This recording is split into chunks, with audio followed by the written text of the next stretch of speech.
Hello everyone. Since this is either a highlight, a standalone book, or the first episode in a series, I'm jumping in to remind you what the rules are for this podcast. First rule is, no real people stories. That means that any details from our own lives are merely anecdotal, we do not read books about real people, and we are not reading historical fiction. The second rule is that we are basing our analyses off of how the author treats characters and what they put them through.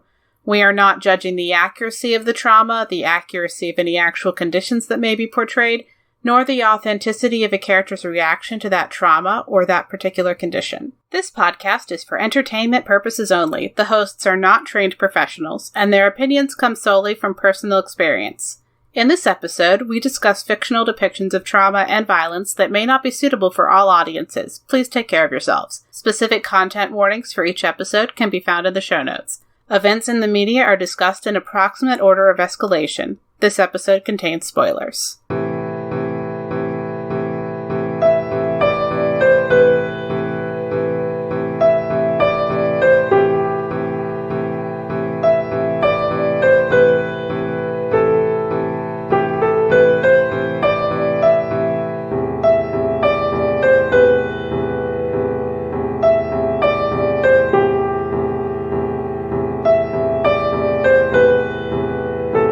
On Books That Burn, join us as we ponder the existences of God and man and how belief creates the gods in the Raven Tower. Hi, I'm Nicole. And I'm Robin.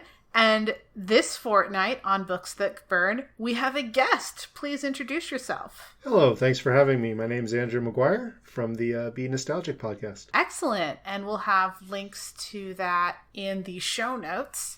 For our factions, we have several different kinds of gods and god-ish things. For the ancient ones, we have the strength and patience of the hill. It's my favorite character name in this whole book. The myriad. Among the gods of Iridan, we have the raven, the god of the silent forest, and the mounder up of skulls. In the gods of Ard-Visktia, we have Oisin and Adam Chalk.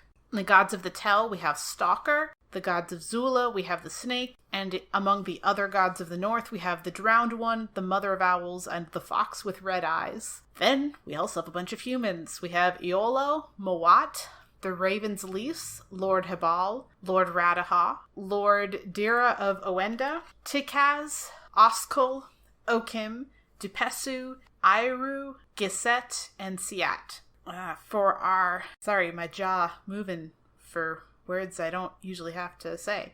Our first topic is microaggressions, specifically for Oskel and Okim, who are twins. And in the cultures in this book, that is either a very negative or neutral-ish, but still concerning thing for the people around them. Anyone want to start us off for this one? So there's a very specific type of God strengthening world building type sacrifice. And this particular culture sacrifices twins very close to or right at birth to their own particular god of the forest, who is... Did we put him? Oh, he's the Silent. The god of the silent forest. And so Oskel and Okim are fully grown adult twins who were rescued from this fate, but anytime they come back home to their own initial culture, there's just a lot of very, very detailed, specific microaggressive behaviors that they encounter.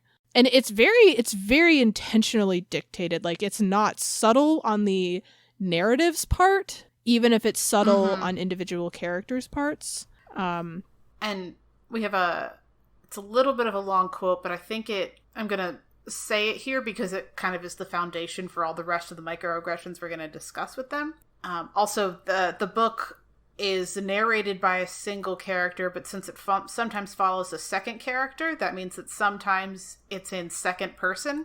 So the you in this in this instance is Eolo. As you pass them on the stairs, I think you noticed, or at least suspected what they were, by the sudden small twitch of your eyebrows, the tightening of your already tense shoulders, the almost imperceptible movement of your left hand as you stopped yourself from making that gesture you had made earlier atop the tower. You hit it well, but Oskel and Okim had seen such looks and that gesture all their lives. And in this book, it has a very specific cultural context of, oh no, that's a twin. But that and kind specifically of reaction, that twins are unlucky or evil somehow. It's building on a trope that we can recognize from movies and books already. That twins are kind of not to be trusted and generally unliked. Like you have the twins in Series of Unfortunate Events. You have in The Shining. You have The Wicker Man. That has all the twins in the village. So I feel that the narrator, the author, kind of knows this particular trope and takes that and puts it, how would that work in this particular setting? Yeah. And also, I don't have a particular real world culture to name, but a thing I'm vaguely aware of is that there have been cultures previously that thought twins were unlucky and in some cases killed them. So this could either be, hey, some cultures used to do this, let's put this in the book and have it be this thing. Or it could be a particular expression of, as you said, this even still present cultural thing. Like, when I say cultural in this context, I mean, like, even in the US, in movies, of twins are kind of creepy, let's use that. It's definitely taking advantage of some combination of that. And I will point out that in the actual world building, when these particular twins were saved from being sacrifices, I think Andrew pointed this out and we were actually figuring out what we were talking about for this episode. A cow was sacrificed in place of them. So this is not a world where all twins must die. This is a world where sacrifices must happen. And in this one particular culture, that sacrifice a lot of times includes twin babies. But the point of this was not getting rid of the twins. The point of this was the sacrifice. But it is true that in this particular area, fully grown adult twins are now subject to these microaggressions. But at a certain point, if you have a culture that is, you should absolutely sacrifice the twin, and if you don't, you need to replace it with another sacrifice, it still sets up the idea that they are objects and bodies and not full people. Yes. And then there aren't very many of them. I actually want to push back on the not full people part because something we'll talk about in a later topic is the importance of volunteer, fully grown, real people, adult sacrifices. Yeah. So, like, a sacrifice is more powerful in this book when it is voluntary. And so that's something where I actually don't think this is a twins aren't real people situation, only because in this entire world, if they're not real people, then it wouldn't be as powerful. Does that make that's kind of a thought that I had. But they are definitely objectified. Yes. Oh yeah, for sure. Or it not, well, I don't know if objectified is the right word. They're definitely targeted. Their humanity is secondary to their status as twins and a good sacrifice, as children, at least. Yes. And that's the kind of thing that then carries on into stuff like this microaggression, where, this Eolo hasn't really met twins before, but the book makes it very clear that the twins are very used to, I don't know if this is culturally the equivalent of a sign to ward away evil or something like that, but it definitely has that feel. It has the feel of like calling on the god of the forest for protection. It has that, like, whether it's a warding or whether it's a protective charm, either way. Right. It's a protective ward, I think they call it. The other thing is that if this story was told from their point of view, it would be them overcoming adversity. Instead, you get a paragraph that's almost taunting them for being successful. Like they were successful by being sneaky and this and that. Whereas if it had been from their perspective, they overcame that adversity. But they kind of make a point to make their success something not great. Yeah, like the bit where Mawat calls them a credit to whoever bore you, because all the stuff around that phrase makes it very clear that he is referring to them being twins and yet somehow being alive. And somehow you have managed to still be alive. I don't know. Generally, that's not super positive when people say that to somebody. It's like, how are you still around and thriving or something? Yeah. Like, if you feel the need to call it out, it has like this weird implication. And this line of a credit to whoever bore you is this book's version of, oh, you're doing well. Just like, yeah, that like, how are you still around is either the most endearing or the most passive aggressively antagonistic sentence you can say to someone, depending on your relationship with them. Like, yeah, like there's no in between there. I mean, like, now that I'm in Louisiana, I'm like, oh, you could add a bless your heart to this. Like, there's different, like, literal, culturally specific sentences that all mean give this feeling. Yeah. And that's the one in this book. Also, it gets a little weird when this whole book is weird. Most books are weird. I'm not calling this one out as being more weird than other books, but It later on is heavily implied that they're actually Lord Habal's children, which makes them Mawat's cousin. Mm-hmm. And him having taunted and, like, just emotionally abused them when all of them were children is referred to more than once. And, like, they bring it up to someone else as, like, you were an adult, why did you let him just do this to us? We were all kids. Something else that just occurred to me too. I hadn't actually put these two sentences together until just now, but there's a point where they're kind of introducing Oskel and Okim, where they kind of say like, oh, you know, they were rescued because perhaps somebody found them and cared because they were that person's children or grandchildren. And then we find out that they're Habal's children? Like, right, which had just said, yeah. Well, that's what I'm saying, is I hadn't put those two things together yet. Oh, that someone says maybe they're alive because they're related to someone important, and then later we find out who that is. Yeah. And then that's someone important. And also, I just want to point out that in canon, this means that Habal has a history of disobeying the gods because he doesn't want to do that thing. Oh, yeah. That actually sets up his character in a really roundabout, like, backlog kind of way that kind of sets up his character to be like, oh, yeah, okay, no, he was nefarious the whole time. Which, it's weird because when you put it in that context, like, before putting it in that context, it's very much like, oh, somebody saved the babies. Now it's like, no, they were just tools. He just wanted to see what he could get away with and what he had to do. And then if he's abusive to them, like, there's a whole thing there. And we're going to wrap around to this more specifically in our third topic, but I just want to connect the thought that it is from an author made all these choices perspective, which is the lens we bring to this podcast.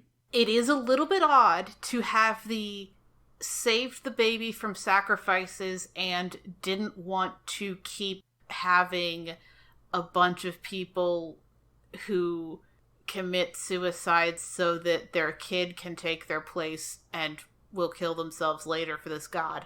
Like, that the person who doesn't want the twin infanticide and the lineage of suicide, it seems a little bit like, I understand how in this book he is not the bad guy, but it feels a little weird to have the person who's pushing back against those two things be framed as the bad guy. There are other reasons why he is. I don't think he's pushing back against those two things. I think he went, those are my lineage, and I didn't say they were going to die yet. I don't think it had anything to do with pushing back against anything. I think he's literally just possessive and said, nope, those are mine. You can't have them yet, God. But he And then he's also pushing, if he is pushing back against them, it's not because he wants the kids saved, it's because he wants the gods dead so he has the power and doesn't have to obey them. Oh, yeah. Right. That's true. Well, because he also comes back and literally canonically abuses them. Like, he doesn't care about their welfare at all. He just cares about him. And also, like, the way that he now has them as tools where he doesn't have to claim what they do that's bad because they are not known to be his children. Like, that's a little odd. And because they're twins, so he can brush it off as, that's their fault. Like, in the story. Right, but, like, yes, he is not a good person. He is not doing any of these hypothetically good things for good reasons. But also the author chose to make it be that none of the technically maybe good things that he is doing are good.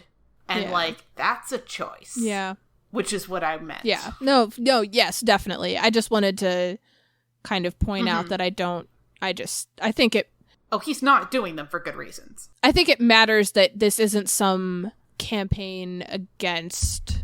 Oh, he's not thing he sees as a problem. He's literally, he's literally just saying, no, those are my babies. And you can't have them because I didn't say you could. And, like, I don't know, that seems, but that's also just in character. Like, these are my babies. This is my throne. This is my raven.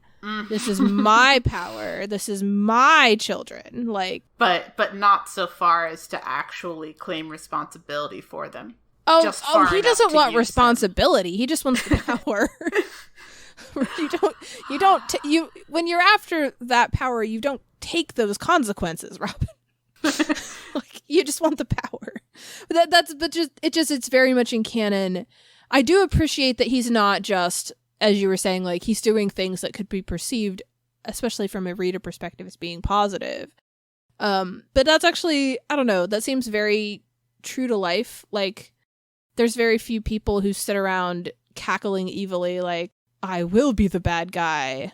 Like, that's, I mean, like, those people, even the people that kind of look that way to us, they don't necessarily look at themselves that way. There's always a reason they think what they're doing is justified or right or helpful or positive, even if the reasons for it are incredibly evil and painful. Right, because they're not like, oh, I'm the bad guy. It's, oh, I'm absolutely going to do this thing, and that thing is bad.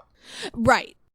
It's, oh, you might not understand, but it's because you're misguided, or, you know. And so it makes, I don't know, it made a lot of narrative sense to me to have him do this seemingly positive thing, and then, or we find out that this seemingly positive thing happened, but no, actually, like, I don't know. That just seems it feels very tangible to me. It feels very real. Yeah. If that makes sense. Like, Andrew, did you have any last thoughts on this section? No, there's something he does that I feel fits better in a different section that I'll bring up. That okay.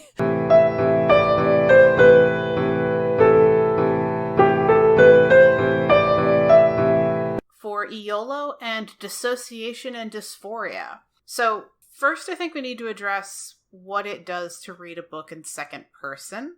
Your mileage may vary. You might be fine. I was immediately personally dysphoric at being addressed with you and not my pronouns. That was not fun. Pronouns are they, them. The person being addressed as you in this book uses he, him. You might be totally fine. I wasn't. It also was a little, like, I'm glad that some book did this, and I know this isn't the first book to do this, but it made it feel like I was supposed to be Eolo, especially when we don't find out his name for, like, a long time. Yeah, I had not the pronouns bit, but definitely the same reaction where I was spending quite a few chapters trying to figure out how to read the book, because I was getting that sort of, I don't know who I am, I don't know my name, I don't know my background, I don't know any of that, and we're going through this story as if I know those things. And it was to the point where for a while I was even considering that the God narrating was actually an outside voice from Eolo himself. But obviously things happen and I'm like, oh, nope, that's not true. But I feel like once you do get past that, you do get used to it. But it definitely took me a few chapters to kind of get into the swing of things, especially when they're very early on. There was this one point that stood out to me as kind of this moment where I didn't know what happened, where they kind of go raid a camp and they're outside the camp and they're like, we have to get to the center of the camp. There's all kinds of guards. It's going to be super tough. And we're at the center of the camp. And I was like, I just took that. I'm like, well, so is this deliberate? Are we supposed to not feel like we're in this character, at least not all the time, because we just skipped this loss of time, So for me, it was very interesting. So that's okay. Here's the interesting part of it for me. Both of those things that you two just described are the things that hooked me into feeling the perspective that it was written in. Like, both of those things were solid from my perspective, were solid upfront, clear indicators of whose voice. Like, even the description of the camp from my perspective was great, because up until this point we had this god who canonically moves and thinks very slowly. He takes years to ponder the passing of the sun. And so this feeling of like, this god only really marks the crucial moments in points of time, because those are the only things that like matter, because everything else happens and then he thinks about it for a bit. And so that feeling of like this god narrating that Mawat said, I'm gonna do it, and then Mawat and Eolo say, we got through, we had been given passwords, and we successfully reached the center. That to me felt so in line with all of the other things that this god has narrated in the book. And the fact that like up front, within like 2 paragraphs, something like that, at the very beginning of chapter 1, from my perspective, there was super clear indicators that you, and then signifying you by giving the description of Eolo, like all of that was just like, it built it so solidly in my head that I was hearing or reading the narration of somebody who was talking to somebody else, and I was just watching this storytelling happen. And like, it felt very solid and very real and very good. Like, it's just really funny to hear that you guys had a very different experience with it, because from my perspective, it put me, and I had actually pulled these books out so I would remember which ones they were. It put me directly in that feeling that reading the Bartimaeus trilogy by Jonathan Stroud or The Storyteller's Daughter by Cameron Doki gives me. This feeling of like us listening to somebody else being told, or actually for that matter, the Andalite Chronicles. But that feeling of like you're listening in on somebody else passing a story on, it put me right in that headspace. And yeah, it was just was Andalite Chronicles in second person? I read Animorphs like so long ago. It was not in second person. It's not in second person, but the whole Animorph series, including in general, is being told as a story being told to the reader, because we are the audience. But the Andalite Chronicles is the only one of those books where we, the reader, are being told the story of the time that Tobias sat and listened to a story. So it's not in second person, but the framing is the same, and it gives me personally reading it the same kind of like third hand, watching someone else hear a thing kind of feeling. Gotcha. I remember that slightly, but I haven't read it in ages. Gotcha. Yeah, no, that is actually the only one of the books I listed that's not in second person. But it still gives me personally that same kind of like, right, like atmosphere, I guess. But yeah, like I don't know. I think it's really interesting that like We have like a dichotomy of like this weird separation versus just like, oh, okay, this is where I am. And like, but none of us just kind of read it, you know? Mm-hmm. Actually, so I have a question for the two of you, because you did have this experience. How did that change your reading of the book? I would have stopped at 50 pages if it hadn't been for the podcast. I have the exact same thing. In fact, I could probably dig out screenshots where I was messaging my friend where I'm like, what is going on? I don't understand. And getting to dysphoria is our second part of this topic. Like, there was a reference to Eolo having bindings, but it doesn't say what kind of bindings, at least that early in the book. And so, like, I messaged people and I was like, hey, I'm very dysphoric being addressed as he, him. There's something that makes it look like maybe this main character is trans. If the main character is trans, I can keep going. But otherwise, this is very stressful. And I got back some replies that were like, yeah, main character is trans. And I'm like, cool. I am not being put in the headspace of being assumed to be a cis male. Great. Excellent. Got it. And I needed to know that in order to keep going. I will say that the author did like I said, if it weren't for those first few chapters, I probably wouldn't have kept reading if it weren't for this podcast. But by the end, I will say that I don't know how the switch happened, when the switch happened, but at some point I just accepted it. And there was a point where, and I listened to the audiobook and I had the text there if I needed to like cross-reference something. There was points where I was driving home in my car yelling at the radio.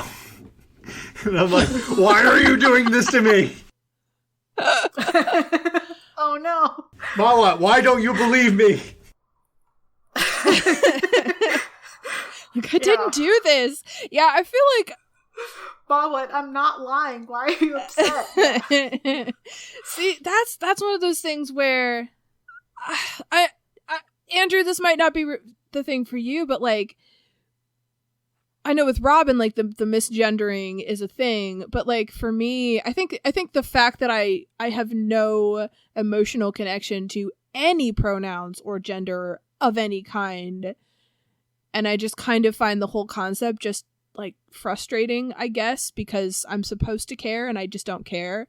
I honestly like, this wasn't refreshing. That's not a good word to use, but it was a piece of information for me.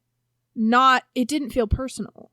Whereas for me, I am agender, and being addressed with gendered pronouns is distressing. Sometimes being addressed with literally any pronouns is distressing. But I'm not at the point of saying, please do not refer to me.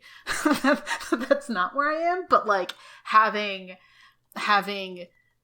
constantly being talked to directly and not the right pronouns, combined with having a character who, while they don't have dysphoria about, he doesn't have dysphoria about his chest, at least not that we get, because, you know, we're not actually hearing his thoughts. We do have other people being very concerned with feeling like they need to do something about him having a chest, and so that was stressful. Yeah. Yeah, no, like intellectually that makes sense. I don't know. It was really funny because the pronoun specificity? Specifically? No. Specificity? Yes, that one. Specificity. I feel like specificity is something that I help you with every 10 years. Yeah. Oh, well, that too, before this podcast. Yeah, I feel like that particular pronoun usage directed at, for like a paragraph, what felt like it might have been the reader to me, was a clue to me, because it didn't feel personal, because I have no positive connotation or negative associations with that pronoun. And so it was like, the fact that it was so specific and so intentional told me that I was looking for a male character that the narrator was talking to. And like, I was like, oh, okay. And then in like a paragraph, the first two characters we meet are both male characters, and it's very clear which one the narrator is addressing. Like, I was like, oh, a clue. Oh, hey, the puzzle solved. Like, oh, wonderful. It just felt very easy. I think it would have helped me if we had gotten his name earlier. That would have helped, because really the point where instead it of it flipped being for me, you. Right, the point where it flipped for me and I was able to just relax and enjoy the rest of the book is when we get his name. That's gotcha. That's definitely where it changed for me. But that is more than 50 pages into the book. I think. But see, I feel like if that had happened to me reading it, like if that had happened to me reading it, that would have felt super jarring. Because you don't go up to somebody and say, Robin, the person to whom I am addressing. That's not how people talk. It's just not. You say you. I mean, Andrew, it seems like you had a thought. I was going to say, with the name, I'm gonna kind of back that up, because it was either I needed more information or less information. Okay. What threw me off was this like middle ground of you're describing me, and I'm like okay, but I don't know who I am. But if you had not described anyone, you're just like, oh, Marla was talking to you, da da da da. I could be like, okay, I'm in the story. That's it. This is me. There's no description. I'm just a, like a video game. I'm a blank character, and that's my imprint. Like, it's describing his hair, it's describing his clothing, but no name, and like that. Yeah, that was very... Like if it had done that and then switched... Yeah, you're right. Nicole, you can't just say like, oh... But this character doesn't do that to anybody. So-and-so. But I don't know. If Mala had said, hey, Eolo... Since there's a second person to talk to. So, like, I mean, I use my spouse's name. Well, that's the thing is this character doesn't do that the entire... Like, if you're talking to someone, like, there are very natural ways to have in a conversation that you, like, say the other person's name. But he's not but the character isn't talking to Mawat. Do you know what I mean? Well, Mawat is with Eolo. I'm just saying that... Oh. No. I thought that's what you were saying. I don't need I don't need the strength and patience of the hill to say Eolo. It didn't need to be that, but he could have been just... No. The not that you needed the patience to this call conversation out between Eolo and Mawat, and it could have been that Mawat uses Eolo's name, because we get Mawat's name. Sorry, I didn't. I needed somebody. Right. Somebody needed to say Eolo. 75 pages earlier. But royalty doesn't... Especially since Eolo's new to this city. Because Mawat is this is my, heir.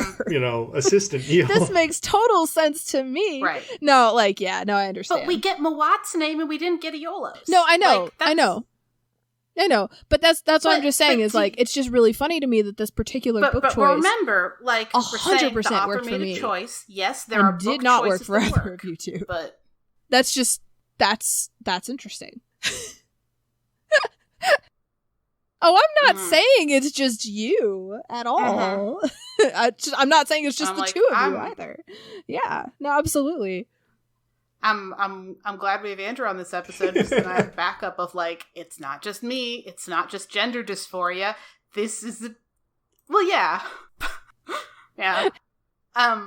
So our other topic in this section is dysphoria, and to be clear, we don't know if Eolo has dysphoria. I know this triggered my dysphoria, but we don't know if Eolo does. But the main way that we interact with Eolo being a trans character is when he is refuting womanhood, and that, like, it made it like I am glad that there's a book with a trans character. I want so many books with trans main characters that I can just, like, have my pick, and I'm happily exploring them. I wouldn't recommend this book on the basis of it being a trans main character, even though it is. I would recommend it as a murder mystery about whether or not there is a body.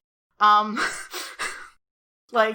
I'd recommend it on that basis, but, like, there's stuff with the way he interacts with masculinity and rejecting femininity, and there's, like, constant insinuations that he must be sleeping with Mawat, who is his boss. And we talked about before the recording that there's a couple of different things that could be meant by people saying, hey, are you sleeping with Mawat?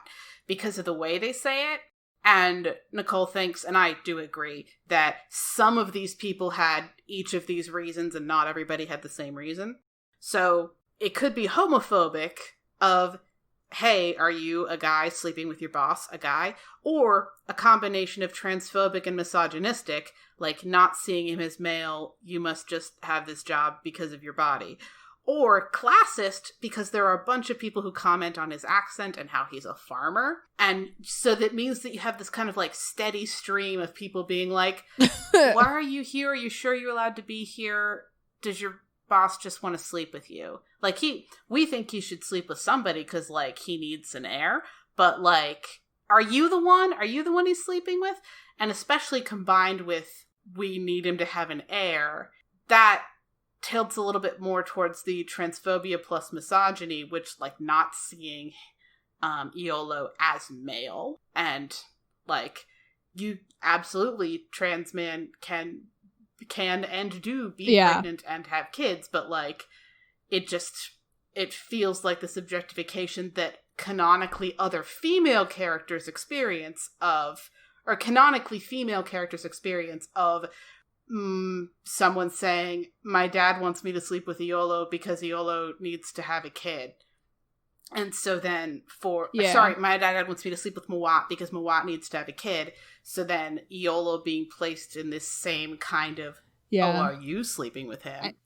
It feels off, and like they're not seeing him as male all the time. And I have a personal headcanon that it's a mix of all three, kind of, hard to for a little bit of the reasons Robin laid out. Like, I feel like there are specific characters who are just being classist. There are specific characters who are being homophobic. There are specific characters who are misgendering and then also misogynistic.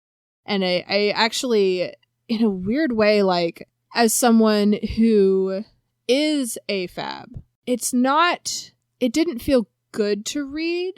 But again, with the whole, like the way that it felt very intersectional in a weird way. That's not a positive thing for the experience, for the character, or for the reader necessarily, like, at all. But, like, there's a lot of times in books where you get this, a character is going to be hurt by a particular thing, whether it is homophobia or classism or racism or anything else. And over and over and over and over and over, this character is slammed by this one thing forever. And it just feels like, as a reader, you're being pushed into this thing again and again and again and again and again and again.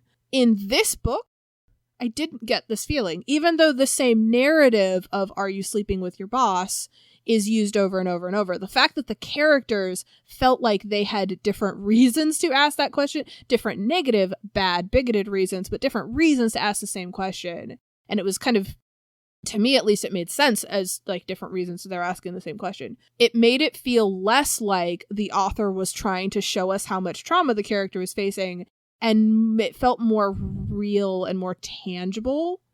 But I also think that that's going to make it, and we'll get to this in our wrap-up, I think that's going to actually kick it up in our impact hierarchy that we rate at the very end.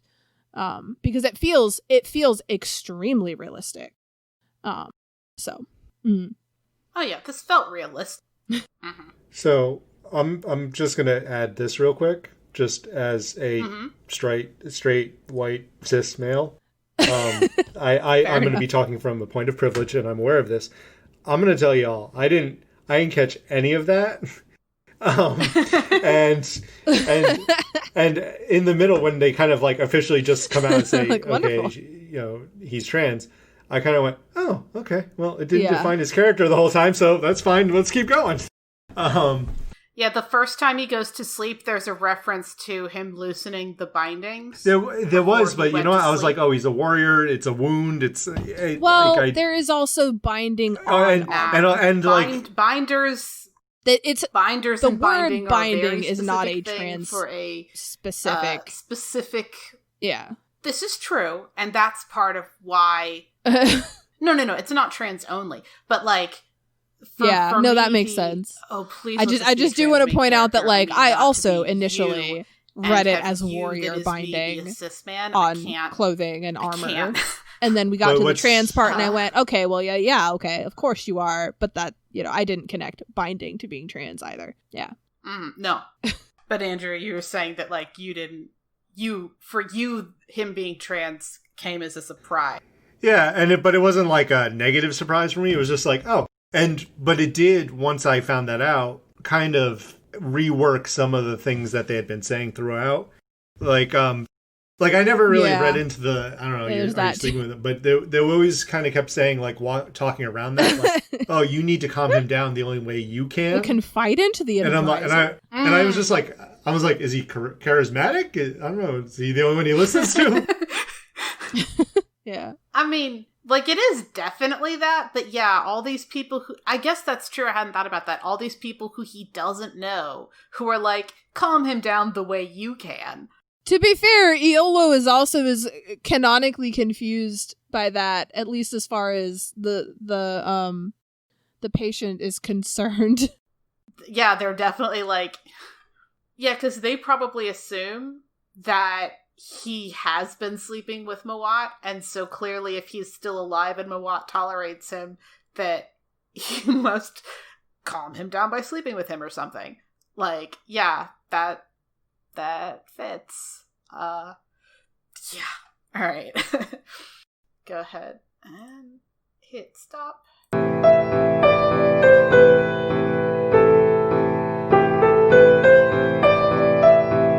On to possibly our longest topic title, though I'll have to check.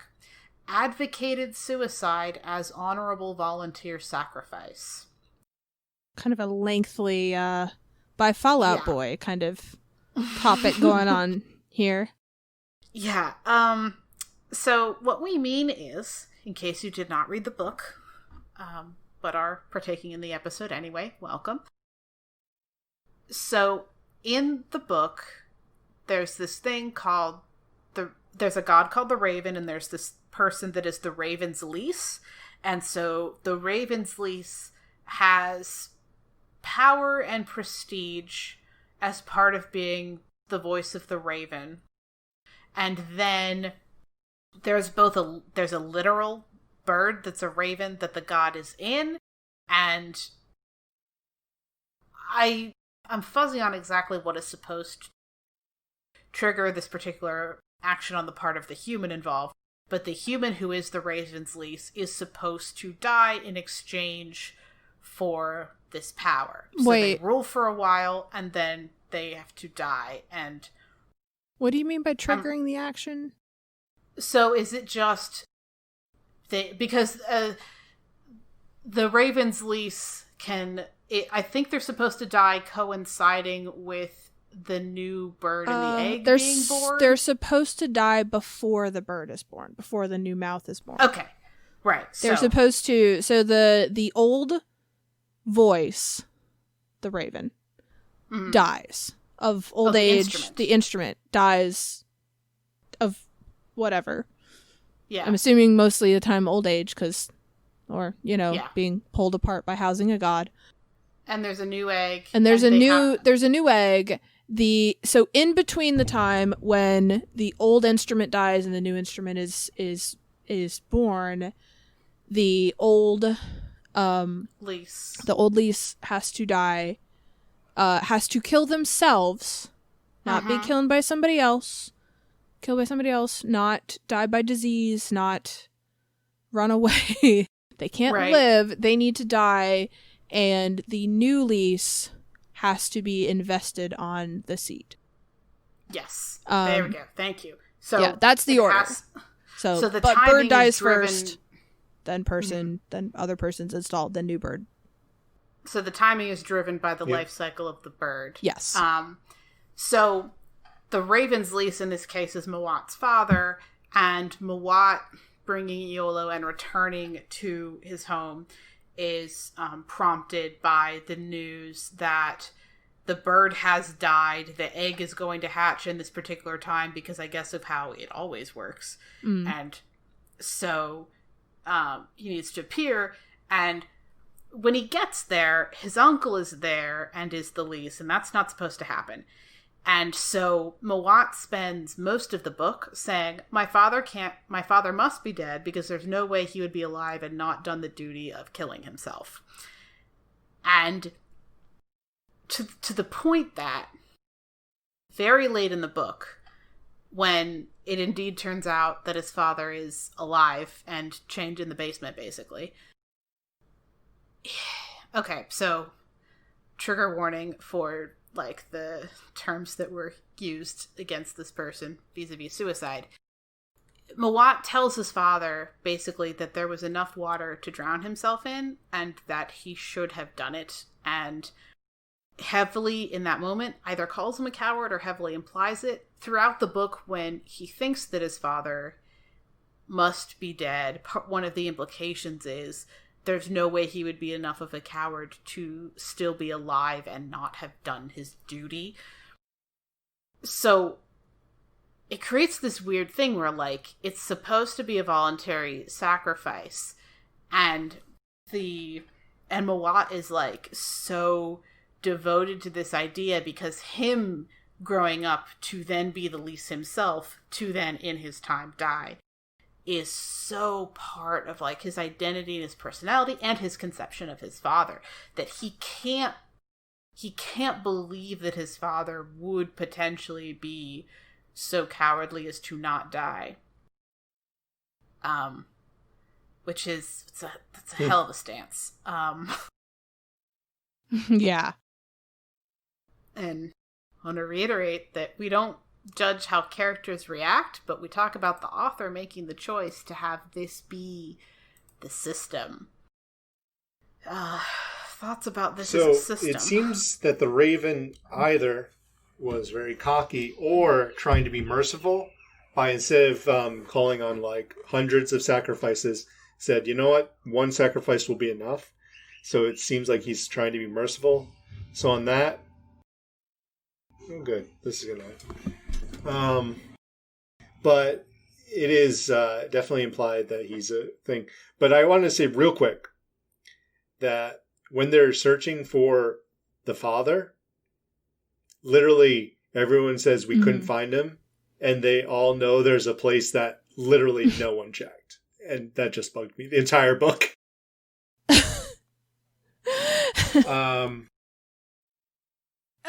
But so we have you have the silence we talked about in part one, where it's twins that are usually like the preferred sacrifice. So you got two people who are children who are not volunteers. Then you have the Raven who's saying, you know what, it's going to be one person when, you know, my instrument dies, and in theory they're doing it voluntarily. So as a system, it's, I don't know if humane's the right word, but it's more merciful or justifiable, maybe. Yeah.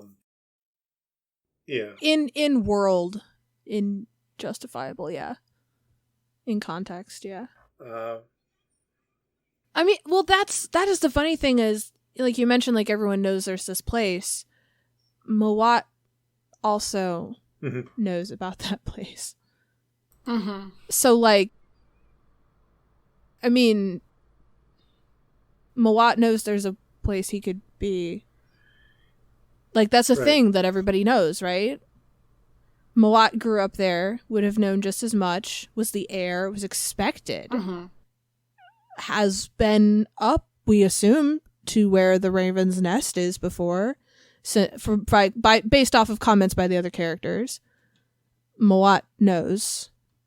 And so why didn't Mawat instead he does this like ceremonial gesture of sitting in the square naked to shame and prompt the people in power into action. And I don't know, it kind of frames him as like as ineffective, and like Eolo is doing all of the work. Yeah. Well, that is the thing, is like, so I don't know. He's so insistent that reality is supposed to follow certain rules than when he's told by someone that he at least seems to trust a great deal, hey, like, get your head out of your butt. Like, reality is not conforming to what you thought it was doing.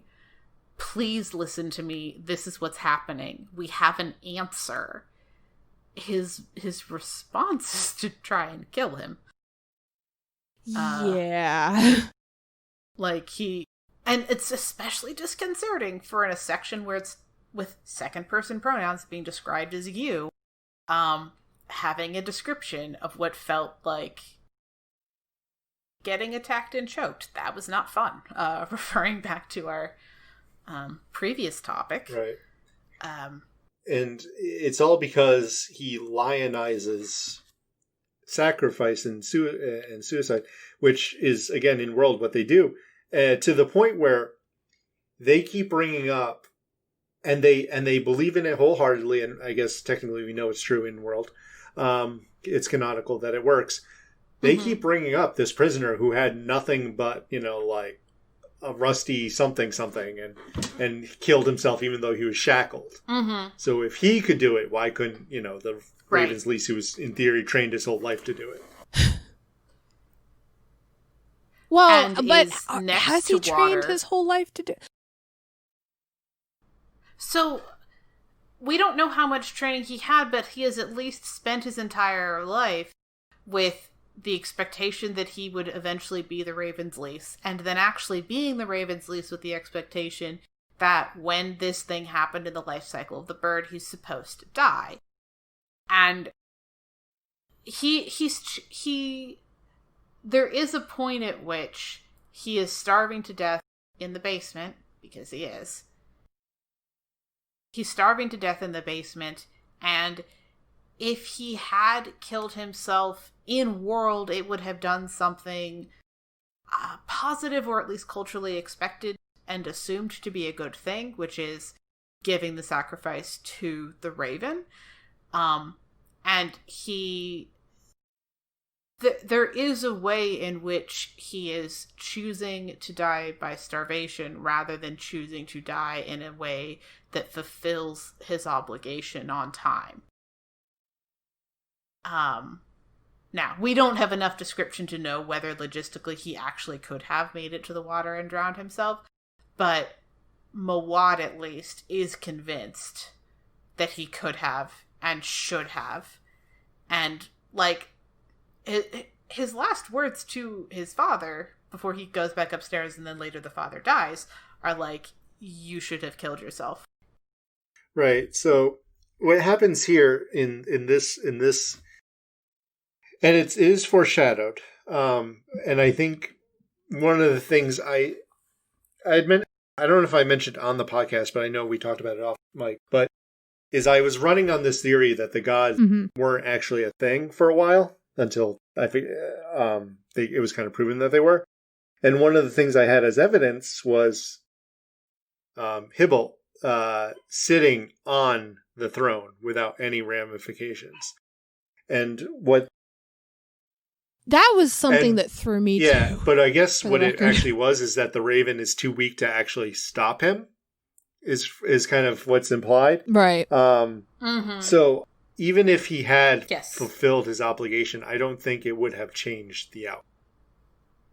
Because I don't know it would have given the Raven enough power to overthrow the patients, which, as we had mentioned before, it just takes so long to plan and thinks of every possible,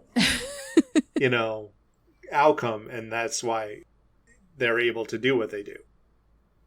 So I don't know if it is. And I don't know if the book is trying to make a point by saying, even if he had killed himself, it wouldn't have changed anything. So trying to say that that's true about suicide, that it doesn't change anything, or if that's just something to be read into it.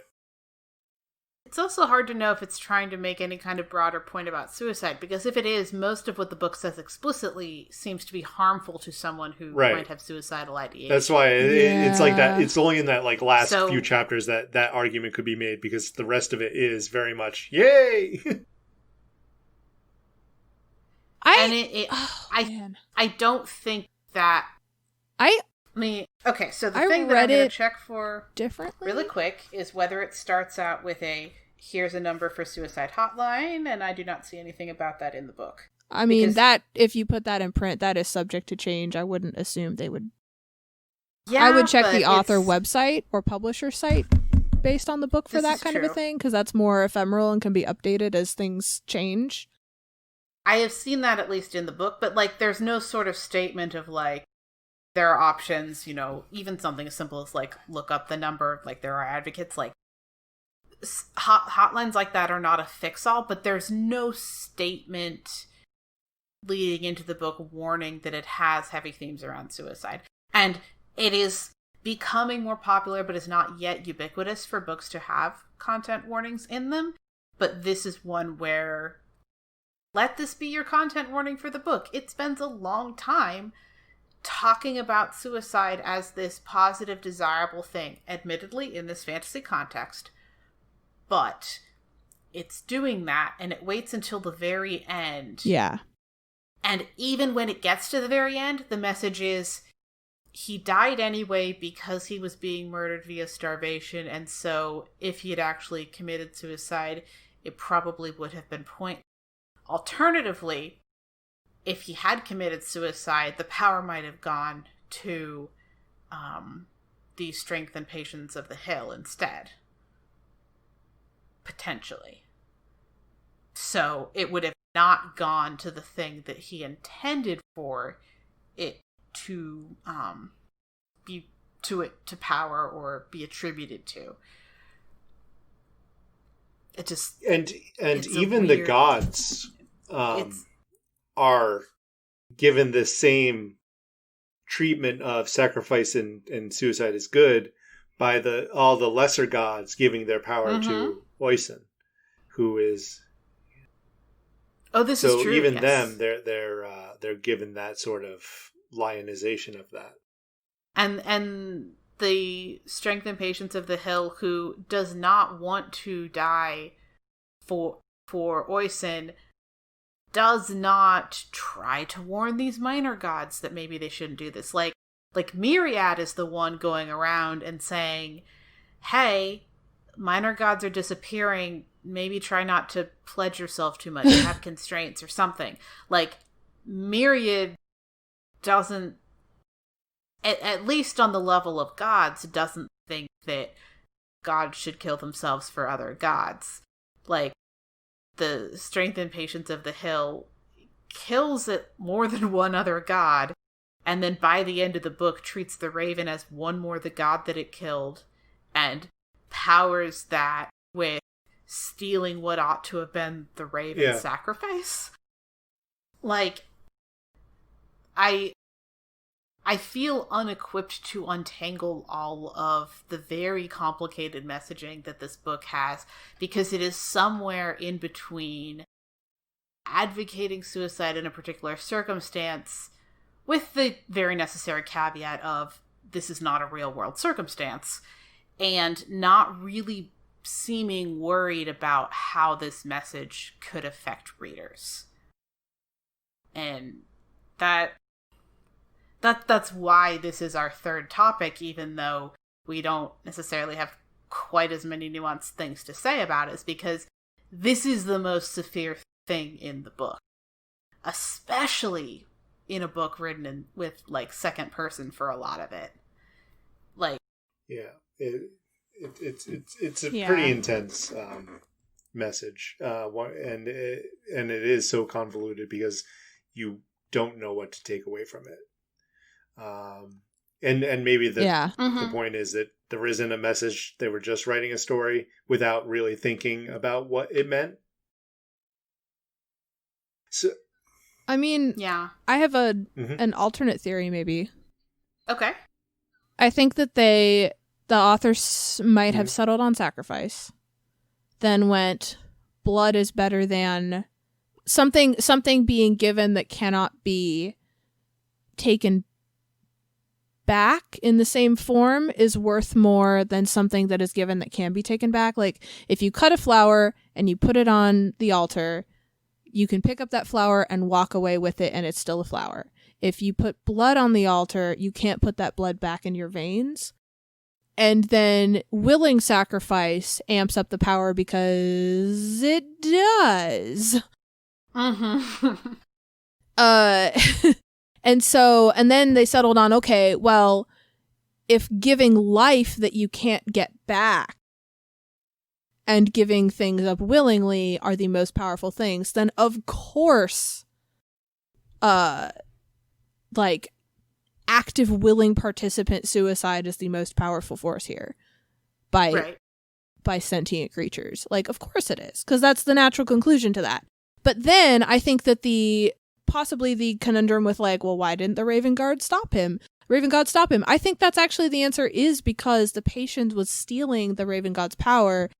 And I think that is the answer. I think that the reason we don't get that answer earlier is because patience doesn't think of themselves as that siphon. They're not telling us, oh, I am taking the power of this lesser god. Like, no. It's just, oh yeah, I take some of the sacrifice because I like it. And so I don't know. I feel like that actually wraps it up really well. I feel like in this case we almost have like a unreliable narrator in the form of the patients. Like, oh yeah. Like that's, I think, is the answer, is that everything the god speaks is true. Just doesn't tell you everything. But if the god won't tell us everything. Absolutely not. Yeah. But so I do agree that within the world of the book is extremely internally consistent. Like, absolutely. That totally makes sense. That makes sense as a way that the author could have arrived at this point, whether or not that's the exact logic that she used. But it does leave a little bit of a conundrum when you finish the book and it's like, wow, so we rooted against the person who saved some kids from infanticide and for the person who told someone else to commit suicide and then murdered somebody else. Like, there's a lot of murder going around, but like the suicide and the infanticide kind of stand out as things that in a book where it is taken for granted that there is a lot of those stand out to me as being more severe. Feel like I'm having thoughts best put in the wrap up. That sounds good. So I'll say a little of this there, but yeah, it feeling like I shouldn't be rooting for the one who literally saved babies and didn't want there to be a suicide. That feels weird. I don't think... Like, well, he didn't want the Raven Guard... Okay. Like we said earlier, that Habal, like, had very selfish reasons for stopping the infanticide. And then here has absolutely selfish reasons for not wanting to go through with his own suicide. Well, he doesn't want to go through with his own suicide, but he also doesn't want... He is a usurper to the position. Mm-hmm. He doesn't want the Raven God to get the power of the suicide. Yes. It's not that he's somehow against suicide. It's just that he doesn't want to die, and he doesn't want the god killing him either. But just from the perspective of an author wrote this, it, to me, does feel weird that I'm not supposed to like the character who was, in practice, against infanticide and against suicide. I understand that the character was written with motivations that make that more complicated, but the author wrote the character with motives that complicated that. Oh, yeah. To make it feel like I should root against him. Like, I don't root for him, but it just feels off. I'm ready for the wrap-up.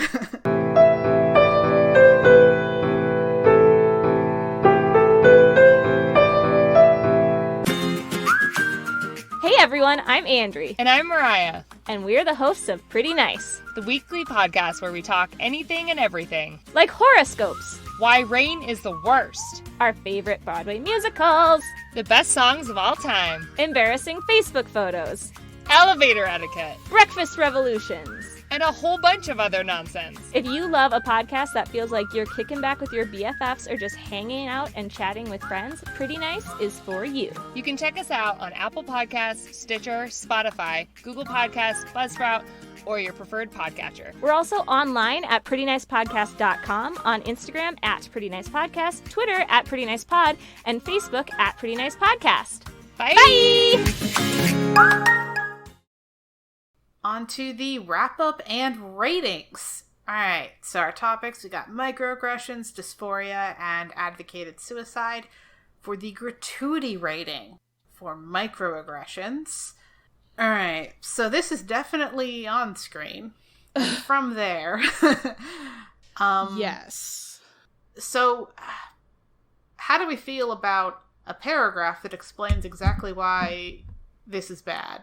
Where does that rate on mild, moderate, or severe? I would argue that it is not mild because it doesn't matter that you also have a paragraph about why it's bad. It's literally described exactly the things that are happening that are microaggressive, which is not... That's so specific, especially for something that in our real actual world is global and targets people specifically individually. And yes, there are a couple fantasy microaggressions here that really don't happen in the real world or at least they don't in America, because of our Christian belief systems don't give us the setup for them necessarily. Or, well, and Catholicism does not. Yeah, but that's not used for this. Not used for this particular thing, but that's the why idea I'm saying of a that. warding gesture. No. I'm not saying warding gestures are not. I'm saying warding gestures as a microaggression. Okay. That's not what we do. We do other things. But that was going to be my other point, is that some of those other things that we actually do as like body language things are depicted specifically and described. Yeah. And I don't actually know if that kicks it up to moderate or severe, but I just know that it's not a mild thing. Like it's there. Yeah, I would say we should clarify that in this instance most of the microaggressions are directly related to twins and twins and trans people. Yes, twins and trans people. And so if you're in one of those two groups, or perhaps both of those groups, this might get closer to severe, especially if it ends up describing microaggressions you have personally experienced. There's a high likelihood of that. So for non-twin cis people, this might feel closer to moderate, but it is still obviously uncomfortable. And then it might be all the way to severe, depending on how your background overlaps with the characters. If you want to go ahead and just call that severe, I'm totally comfortable with that. I feel like this might be a your mileage may vary situation. Yeah. I think that the depiction is solid enough that it is at least moderate, even if it's not something you personally experience in everyday life. And I think that there are going to be people who see it as severe because it is something they experience, or they have people close to them that experience it, or it just hits really hard for them for whatever reason. And I think we might just have to kind of say it could be both. It also shows up fairly early in the text, and so if you are unsure if it is going to be bad for you, then reading just a little bit and kind of reading with caution might be an option. Like, I don't think this is going to be a book that, like, if it's a possible severe thing for you, that you should just avoid and never open this book. Like, I don't think it's that bad, personally. But I think that, like, just I don't know. I think this might be literally if that's a thing for you that is triggering for you, be cautious with this book or avoid it. That's your choice. But if it's not, this book does a really good job of illustrating how those things can kind of just show up without necessarily any malevolent or personal intent. So that's a thing. I would put it in severe, to be honest. And my logic is a little backwards on this, but so I'm thinking about when we talked about it, I kind of made a point that I didn't notice them, and I think that puts it in severe because it adds that extra level of these microaggressions are something that you see if you experience this, but other people don't because they don't, and that's just even more infuriating. That you would kind of you already experienced that in real life. That's like the point of microaggressions, that not everyone notices them. So now you have to deal with that with this book as well. Right. Right. I'm very comfortable just labeling this as severe straight up. So, yeah. I just want our audience to know that, like, you might not experience this. I hope this is not spoilers. No microaggression on here results in anyone being physically harmed or having to recover. Does that make sense? I mean, I want to put that, so like that's important, because if we label this as severe, yes, there are some very real world actual microaggressive threats. No one is barring any of these characters from things. No one is stopping them from getting food as a microaggression. No one is threatening their housing. No one is refusing them hospital treatment. Quite the opposite, actually. And I think that if we just full out and out label it severe with no context, and I'm trying not to give spoilers. I'm trying not to give spoilers is the hard part here. I think if we just out and out label it severe with no context, because our real world microaggressions include some things that can actually threaten lives, but that in the moment are not active aggressions, because they're not one action, you know, they're a compounding effect. I think that it's important that we note that even if we just label this as severe, no one here is being systemically the way had this thing happen to them. The way I would phrase this is that the microaggressions are not in the book immediately backed up by full-on aggressions, but they are still severe for microaggressions. That's how I would draw that makes total sense. Yeah, no, I'm cool with that. I feel like if we just say it severe full out without anything, I think it lends itself toward a depiction that is very, very, very much not accurate. Yeah. It is a severe microaggression that doesn't cross out of being microaggression. Yeah. That's kind of what I'm going with as well. Especially when you have, as part of the description, explicitly making you aware that the couple of instances you see in the book are not the only time the character goes through this, and they're very tired of it.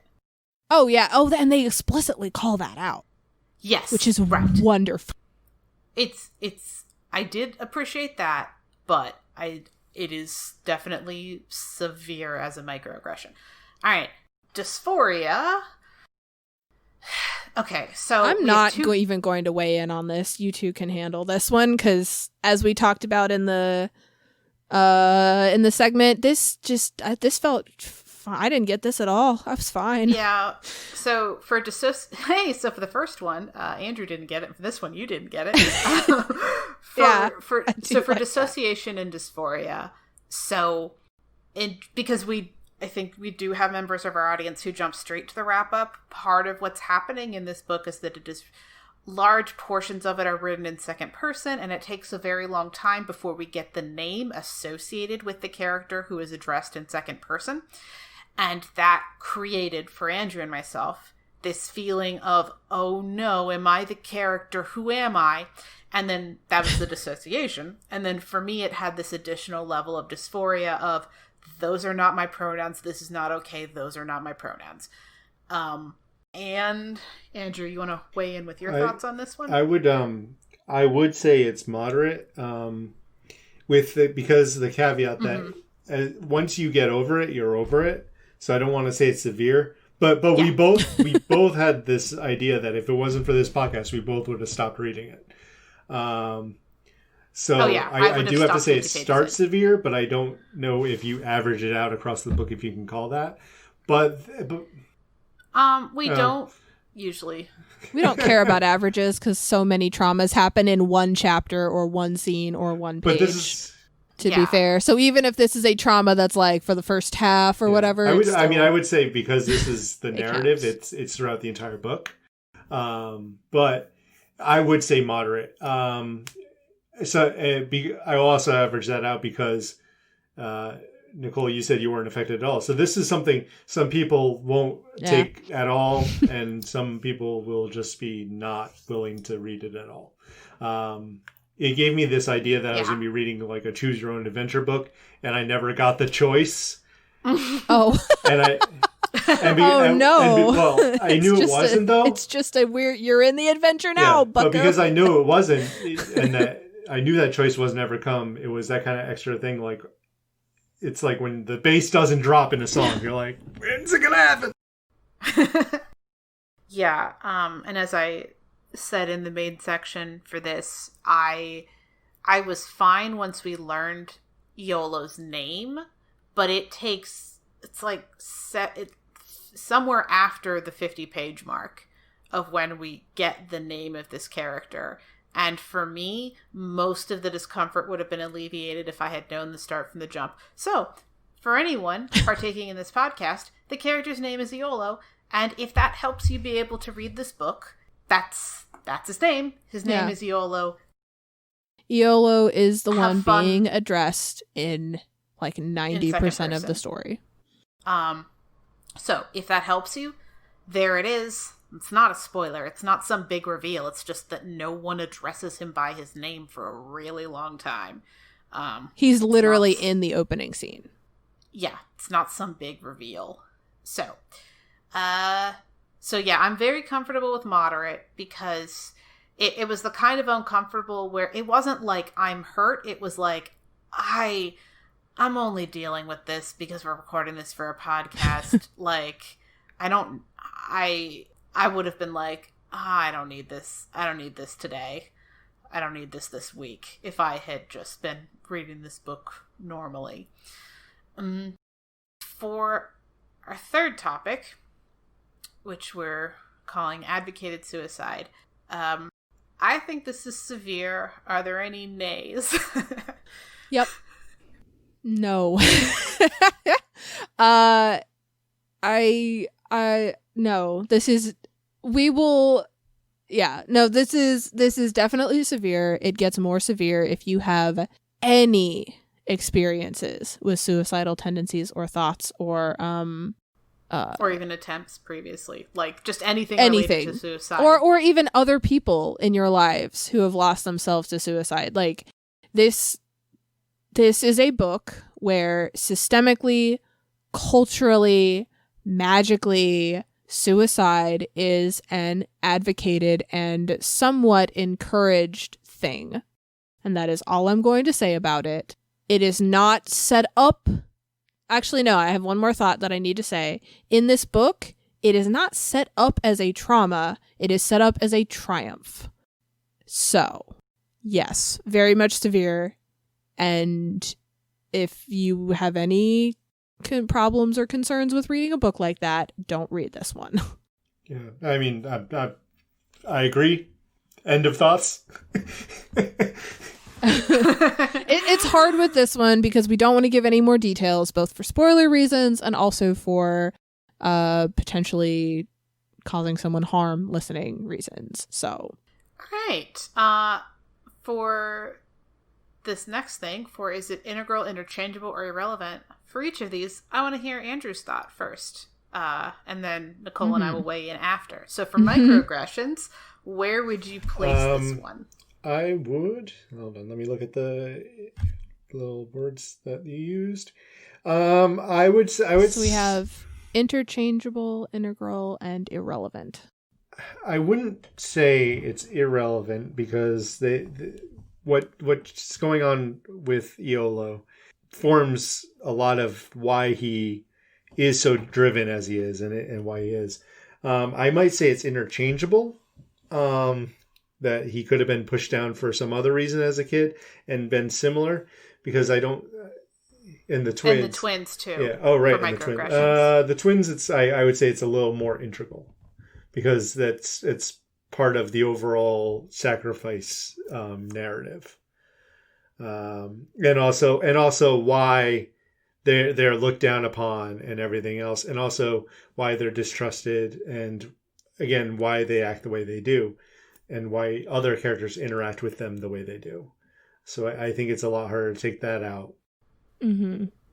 So I would say interchangeable because, pardon my language, they are such assholes that if they had just been two characters with the job that they have who are assholes, who are with each other doing what they're doing, that would have been enough for, I think, a lot of the mistrust without...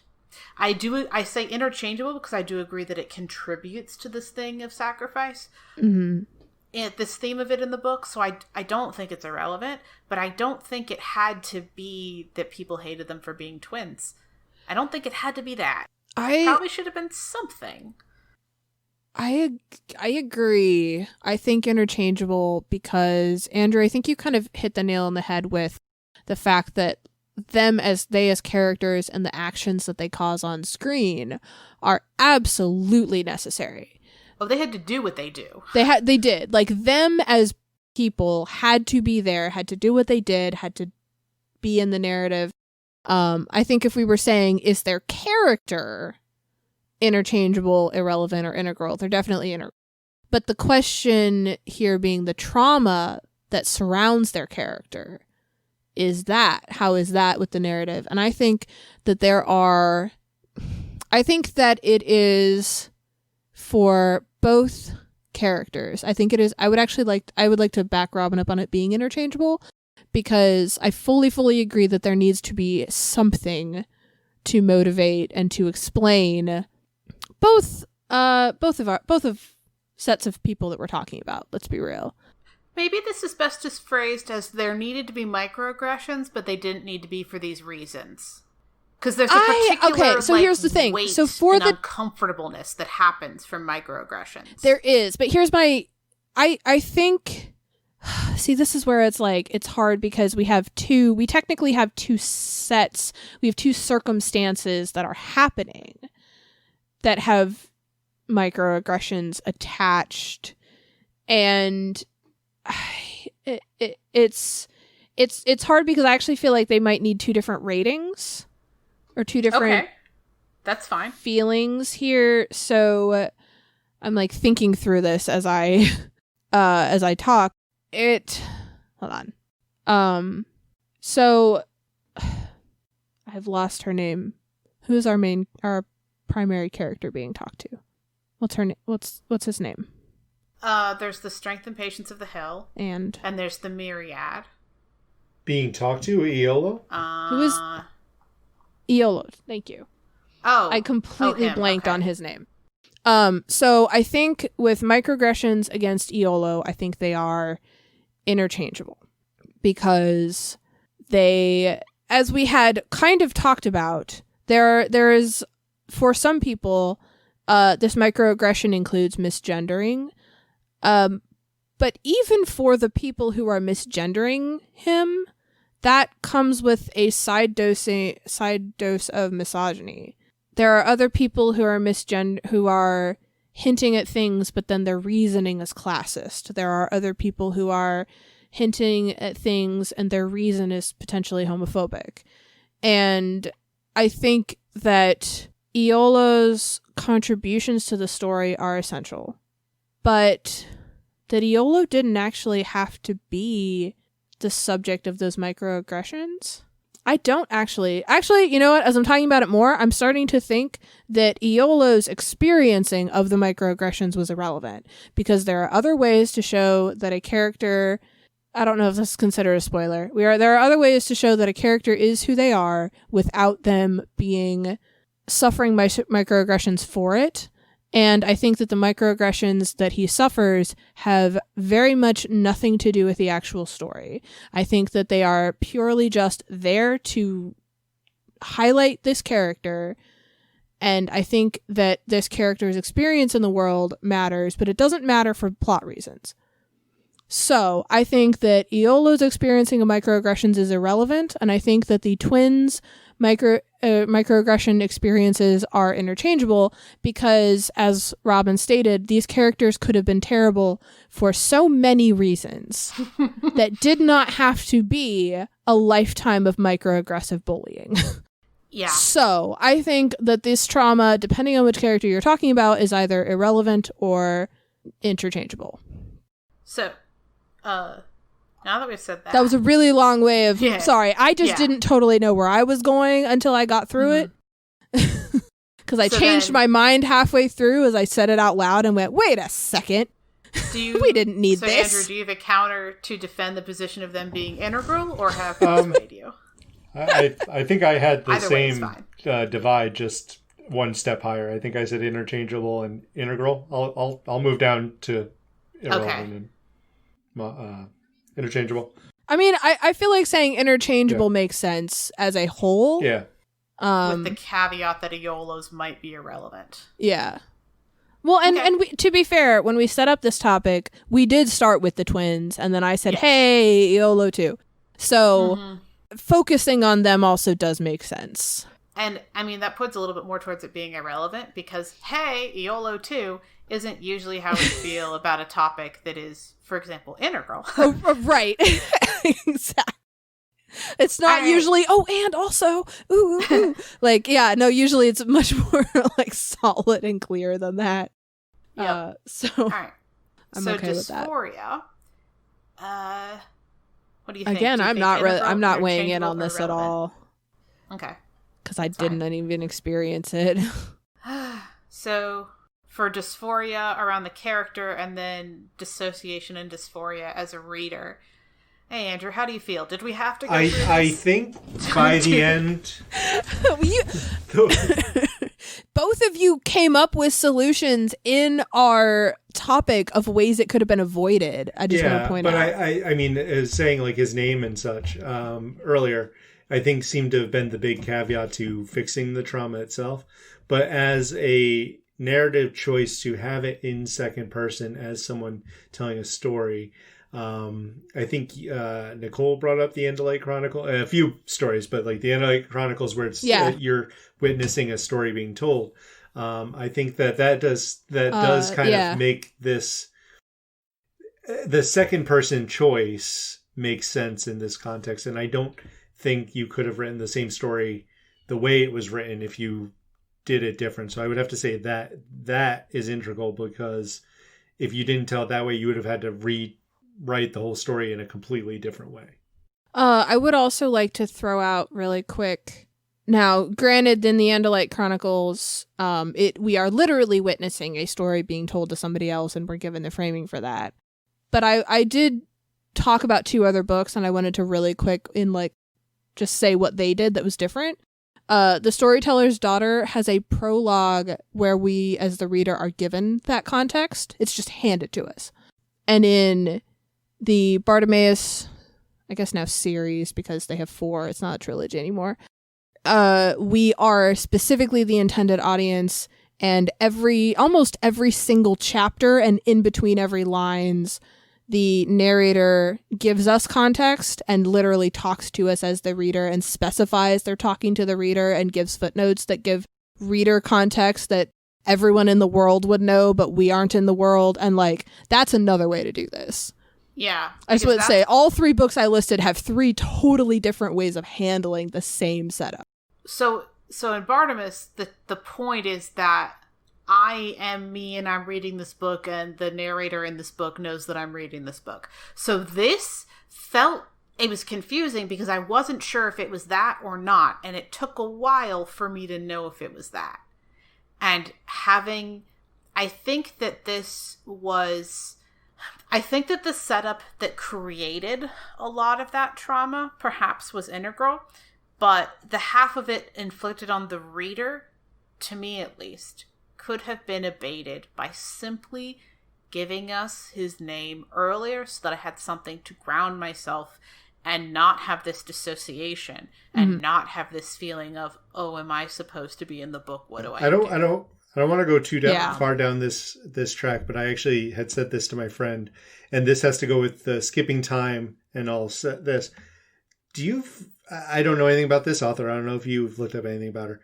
Do you think she's someone who plays Dungeons and Dragons and is a DM usually? I felt like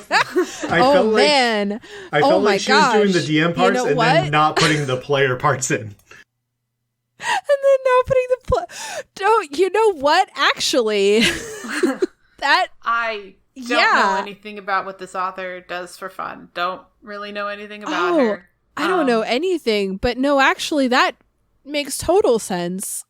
Whether she actually does play D&D and DMs or anything, like, no, you're right. That is how it feels. It feels like I'm listening to a DM one-sided conversation, which for me personally, that doesn't. Yeah. Like, yeah. That I'm like, if I'm here, I should do something. I don't get to do anything. Okay, cool. So, that fits along with what you both were saying with like, or what, especially with what Andrew was saying with feeling like it's a choose your own adventure and the choices are being made for you. Like, that's exactly. Yeah. So I think overall, thinking about it, I think all of this is irrelevant. I think. Oh no. I think that there was no good reason for me to feel uncomfortable reading when all you had to do was say the character's name in the first chapter or two. Especially when you say the character's name who is one party in the conversation being listened in on, but not the other character. Like, just working a way for them to naturally say each other's names. You've already told us who Mawat is. Tell us that the other one's Eolo. Boom, done. So to me, that is irrelevant. I didn't need to have this discomfort. You could have the novelty of, a novel in second person without that. Like, and it is a cool thing, but it was harder for me to enjoy that cool thing because of the dissociation caused by it. And then as for dysphoria for the character within the book, I feel like it is irrelevant and it's a little off-putting to have the main way we interact with this character being trans is when other people make gendered assumptions related to their AGAB. Like, that didn't feel great. Do we actually know if this author is cis, trans, or other? I don't know.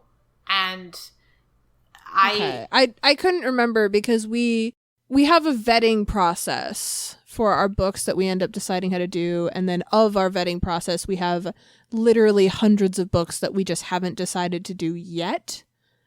And I couldn't remember if knowing something about the author bumped this book up on our list or if we just thought it sounded cool. No, this made it in as one of the very early ones that was recommended. This is before we made the pivot. This is from before we made a pivot to prioritizing queer authors and authors of color. I don't know if this author is queer. I did not find evidence that they are. Okay. So, to me, as a trans reader, it felt like a well-meant but very cis interaction with the concept of transness. There's enough to tell us that it's happening. It's mostly respectful, but the way that it ends up mattering to the plot is in the form of microaggressions. Yeah. And it was done in a way that caused me, a trans person, dysphoria to read. And so all of that together was like, I didn't need that. Like, I'm glad there's one more character with one more book with a trans main character, but I wouldn't recommend this book because of trans rep. Yeah. So I would recommend it for other reasons, but not that one. I got other books if you want books with trans characters. So that's how I feel about that one. For advocated suicide, what do you think? Well, as part of a story, I feel like it's kind of the driving force of the story, so I can't. I don't know how you would switch that out for something else. Yeah. No, this is integral. Yeah, this is a fully cultural, fully integral, fully everything. Without this, there is no plot. There is no world as it exists in this book. Without the pressure of thou shalt self-sacrifice upon this hour. What do you mean they didn't do it? Oh no. Like, that's the plot. Yeah. Why didn't they do this on time? Yeah. Jeez. Yeah. And I have described this book possibly earlier during the recording, but definitely elsewhere as a murder mystery where part of the mystery is whether or not there's a body and a murder. Ooh, I like... Like, yeah. I like the description. And I think it really gets at the heart of what this book does well. Mm-hmm. Because, like, the whole, oh, it's in second person, and oh, there's a trans main character. Like, those are true. Those aren't the reasons I would recommend it. Yeah. I will say, though, if you canonically read murder mysteries, you're not going to pick up this book and go, aha, my people. Yeah. Like, this is it's very much an adventure fantasy. Yeah. Yeah. That might be why I like it, because murder mysteries very much bore me. Whoops. So maybe that's why I like this book. All right. Uh-oh. So, how do we feel about whether these things were treated with care? Hey, I would like to suggest something. I would like to say that maybe we divide up this section and each of us makes the call for one, since we have 3 people. Sure, yeah. We each make the call for the topic that impacted us the most. Okay. If that splits up evenly. So, what do you think, Andrew? Is that okay? Because our problem with treating things with care is that is so subjective. Yeah. But if we have the ability to kind of divvy it up. So either me or Andrew for the first one, either Nicole or Andrew for the second one, and then whoever's left. And either me or Robin for the third one. Yeah. Yeah. Okay. So Andrew, which one do you want? What is that? Is that okay? Does that feel Yeah, that's fine. Doable? I guess I'll do dysphoria. Okay. So you'll do the middle one. So I will take Robin, you do microaggressions. Yeah, I'll do microaggressions and you do the last one. Okay. So for microaggressions, I feel like it was not enough because the way there's that paragraph that's basically, it describes this culture's equivalent of someone holding their purse tighter when someone that they're scared of for no reason except racism gets in an elevator. That's the cultural equivalent of what was described in this book. And as a microaggression, it's possible that almost the exact microaggression described in the book may have happened possibly even more than once to a reader. And given that depending on, mood or time of day or like what you've been dealing with when you sit down to this book, that might be very triggering. And I think that overall it is not enough care. I'm glad that the book took the time to show this is how microaggression looks. But even without malevolent intent. Yeah. So, it showed like the way this kind of prejudice works and the way it causes these little microaggressions. But also, like, Andrew said he didn't even realize this was a thing. So it's like, it feels like it might be super obvious to people already sensitive to it, but also subtle enough that it doesn't really show up for the people who might need to notice that this is a thing. And so for all of that, I say that one is not enough care. Okay. All right. Andrew, thoughts on the dissociation and dysphoria? So I think because there was so many easy ways to kind of fix them, I would say there's not enough care. And then we kind of... Is it all the way down to being no care? Or is it like there was some care, but it was not good enough? I would say some care, but not good enough, because I do think we do end up, like I said, at the end, I kind of mentioned this, that I was like by the end I was into the story and I was like, oh yeah, you're talking to me. I'm mad at what's happening at the story because I'm supposed to feel that. So I do think that we did get there in the end. So I don't want to say no care. But if we'd been able to get there sooner, I would have, probably been a lot happier. Okay. And then for advocated suicide, this was not treated with any care. This is no care. Again, without spoilers, without hopefully using harmful language or triggering language at all. This book puts a cultural pressure on people to suicide as a self-sacrifice in a way that is a problem if they back out.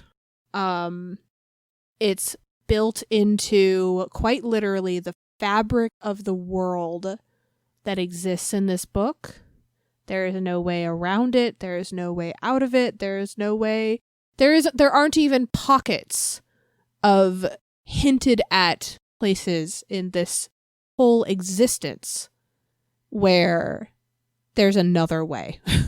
So, zero care, built in a way that directly advocates suicide, directly advocates self-harm, directly advocates for people to plan for their own and their loved one's death from the time they are born. And it not only does not take any care with the reader, it directly advocates for this thing as a common practice. It's not even considered a problem. It's considered an honor. So, zero care. It's not even framed in the book as traumatic. It's framed as helpful. So. Yeah, locked into that for years or decades in advance. Like, yeah. All right. Point of view. Okay, I want to say this because I love this name and I've said it before. All right, so the point of view for the entire book is the strength and patience of the hill. I love this character name. But anyway, that's who is narrating all of this. Some of it is in second person, addressed to Eolo. Mm-hmm. But we never get Eolo's thoughts because it's the strength and patience of the hill narrating what Eolo did and what the strength and patience of the hill's best guess is at the reasons for why Eolo does things, but we don't actually get anybody else's direct thoughts. And then we also have sections where the strength and patience of the hill tells the parts of their own story that predate Eolo and don't have anything to do with him. Yeah, it's we have one voice. It's second person. It's second person with a narrator who is canonically narrating things that he either saw and knows to be true or has heard about from someone else who, in theory, probably got it maybe right, but he can't say it's 100% true because laws of magical physics. And we've all kind of used, like, whatever pronouns for the strength and patience of the hill because, as far as I'm aware, there are no pronouns ascribed to them. I had been using them. Nicole was using him. Andrew said that he was using she, her. Like, it's... I do like that. I do like that we literally all picked different things. I think I jumped on he, him because the patience is talking to a he, him character. And I think I just, like, slid those sideways. Yeah, But, like, yeah, like, there isn't, like, anything. I listened to the audio. I love that we all have different views of that. Yeah. Yeah. Oh, was it a female voice? Oh, okay. That's wonderful. Okay. And I did That's great. they, them because rigorously, mentally, I am, like... not gender normifying. In my own life, consistently making the choice to assume that pronouns are they, them until I find out otherwise. Oh my because gosh. it generally works better than assuming any other starting point. And that's I wonderful. applied that to this character and just never adjusted. And then get on pre-recording, Andrew starts talking about she, and I'm like, who? There's a she in this book? What? I mean, that's not true. There are plenty of female characters. I find that beautiful that we all, especially because we all have 3 different reasons for it. Like, that's great.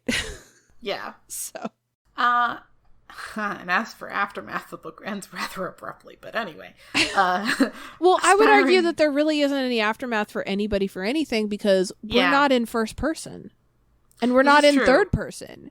This is literally a third party recalling, again, things that may or may not have transcribed precisely this way because we are just being given, like, third-hand storytelling, except for the things that he knows are true. And so it's like, we don't get the aftercare because that wasn't part of the story? Yeah.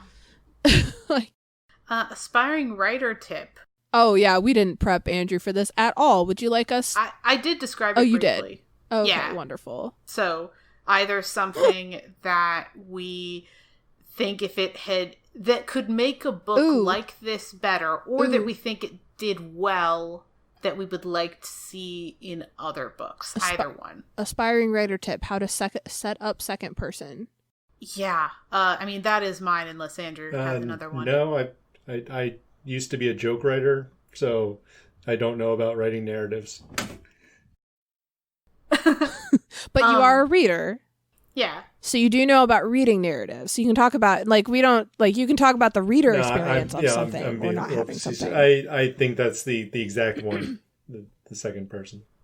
Okay. Mm-hmm. If you're going to do second person, do something that grounds your reader so that they're at least less likely to have this confusion and dissociation of, where do I actually fit in this book? Am I in the book? What is going on? And for this particular one, just give us the character's name earlier. That's all we needed for this particular story. Yeah, and I will say this as someone who was completely unbothered by the way the second character was set up. I wouldn't be thrown off by that fix. Like, right. That's not a fix that would somehow detract from the story at all. It's just a fix. Like, so if you are writing a book in second person, like, go for it. It was interesting. I would read more books in second person, but it would help a great deal reading it in second person if I'm given something to either concretely state that it's supposed to be talking to me, like the Bartimaeus trilogy does, where it's expected that, like, you're reading a book and that's the whole framing. Mm. Or in this particular book, if they had gone the other way and giving me the grounding to know that it isn't supposed to be me, and affirmatively who is it instead, that would have helped a great deal. Because the experience of having a body described that is not my body, being told that it's my body, and then not having another name to put with that description was it was very stressful, as I have mentioned. But on to less stressful things. Andrew, what was your favorite non-traumatic thing about the book? Well, for me, I'm trying to think of a way to word this without spoilers.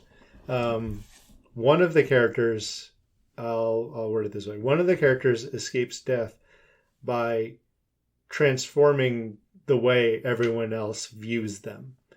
And it was very clever the way it was done, and I thought it seemed very counterintuitive until you see the end results of what they did, and that was kind of the cleverness of that was really what got me. It's late in the book, and yet that was when I was really like, oh, I like this character. Mm-hmm. Robin, do you have one, or you want me to go? Mine is the names of all the gods, particularly the strength and patience of the hill. I really love those. Those are great. Like, I like the myriad. I like the backstory for the myriad. All the god names, but especially the strength and patience of the hill. So I, without too many spoilers. Oh, actually, I do want to say I do have a favorite. Do we all have a favorite god name? Because I have a favorite god name. And Andrew, if you have one, that's everybody. You don't have to, but I kind of like the Raven. It reminds me of the Black Company series, and I like that. Mm-hmm. I like the Mounder Up of Skulls. Oh yeah, that's. I love how specific it is. Uh-huh. This god doesn't care about anything else. It tells you exactly how to worship him too. It's wonderful. It's descriptive. It's simple. It's doable in a hunter society. You can just do this thing, and it's beautiful. Okay, but for real though, I think one of my favorite things. I have two. Is that okay? One favorite thing is that I love the way the gods are set up. And I love the variance in their power levels, and I love that it is the individual god's choice to be variant in their power levels. As kind of hinted upon with the Mounder Up of Skulls, there are some gods that literally only care about the one thing, but that doesn't make them less powerful, because if people worship them and worship them with regards to that thing, some of the most powerful gods do one thing canonically.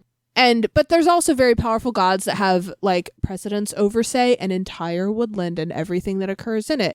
And so it's super varied, but the god's power level is dependent on their worshippers, but the thing that they have power over is a choice. They're not assigned it. No one picked it for them. It's a little bit nature. It's a little bit, I guess, like personal nurture, but like this one god got like super into just making piles of skulls. This other god just got like super into like how arrowheads work. This other god just got like super into every single kind of knife. And that's it. That's all they care about. They don't care about literally anything else. And it's just great. The other thing that I really like is I got distracted by that. I just really like, I think the setup of just the gods in general, I think is my thing, actually. So I think that's it. Andrew, just in case we had anyone who just listened to the wrap up, since we offer that sectioned off and spoiler free for that reason, can you say again who you are, what your podcast is, and plug your pluggables? Yes, where can we find you? So again, my name is Andrew McGuire, and I am the co-host of Being Nostalgic with my wife, Beatriz Lopez. That's Be Nostalgic, BEA Nostalgic. We talk about 80s and 90s movies. We just actually had Robin on for Labyrinth a couple weeks ago. It was a lot of fun. We are also on Twitter at Be Nostalgic, again, BEA Nostalgic, and also Instagram. Don't be too worried about going to Instagram. I put like a picture on there like once a month.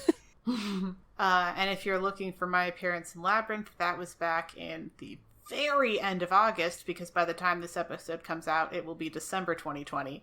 But yes, I was on for the episode of Labyrinth, and I had a really great time. So, yes. So, thank you so much for joining us. This is at least the first episode with a guest in our recording order. Not sure if it's going to be the first one in our release order. I'd have to check. But we're so excited to have you, and thank you for joining us. Thank you for having me.